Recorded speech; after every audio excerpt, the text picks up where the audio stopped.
কার্যত যৌতুগৃহে পরিণত Ezra street. ঘটনাস্থল পরিদর্শনে পৌঁছান কলকাতার মেয়র ফিরহাদ হাকিম এবং দমকল মন্ত্রী সুজিত বসু। পাশাপাশি আরো উপস্থিত হন চৌরঙ্গীর বিধায়ক নয়না বন্দ্যোপাধ্যায়। তিনি সংবাদ মাধ্যমের মুখোমুখি হয়ে বিষয়টিকে নিয়ে সরব হন। স্বাভাবিকভাবেই অগ্নিকাণ্ডের জেরে ফের প্রশ্নের মুখে ঘিঞ্জি বহুতলগুলি নিরাপত্তা ব্যবস্থা। ভয়াবহ অগ্নিকাণ্ডের ফলে প্রচুর ক্ষয়ক্ষতি হয়েছে স্থানীয় ব্যবসায়ীদের। দেখুন, ক্ষয়ক্ষতি হয়েছে বিকজ এটা একটা মার্কেট প্লেস। মার্কেটে আগুন লাগলে তো ক্ষয়ক্ষতি হয়, কিন্তু আমাদের মেয়র সাহেব এসছেন, আমাদের দমকল মন্ত্রীরা এসছেন। আমি শুনেছি যে আমি ওনাদের সঙ্গে কথাবার্তা বললাম, এবং এটা পুরনো কলকাতা, এটা মাথায় রাখতে হবে।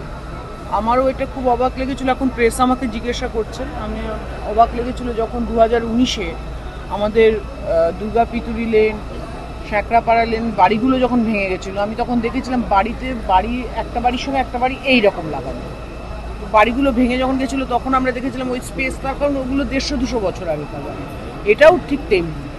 এই বাড়িগুলো যেগুলো মার্কেট বলছে 1800 কত সালে এই যে চার্চটায় প্রথম আগুন লাগে, তার ভেতরে নাকি ছিল আপনার মার্কেট ছিল।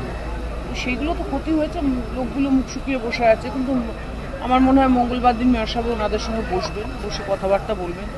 রিকনস্ট্রাকশন সেগুলো দেখুন কেএমসি দেখবে। মেয়র সাহেব যখন ডেকেছেন নিশ্চয়ই ওনাদের সঙ্গে কথা বলবেন, এবং কথা বলে নিশ্চয়ই কিছু একটা উনি নিশ্চয়ই করবেন, নিশ্চয়ই ওনাদের মাথায় চিন্তা আছে।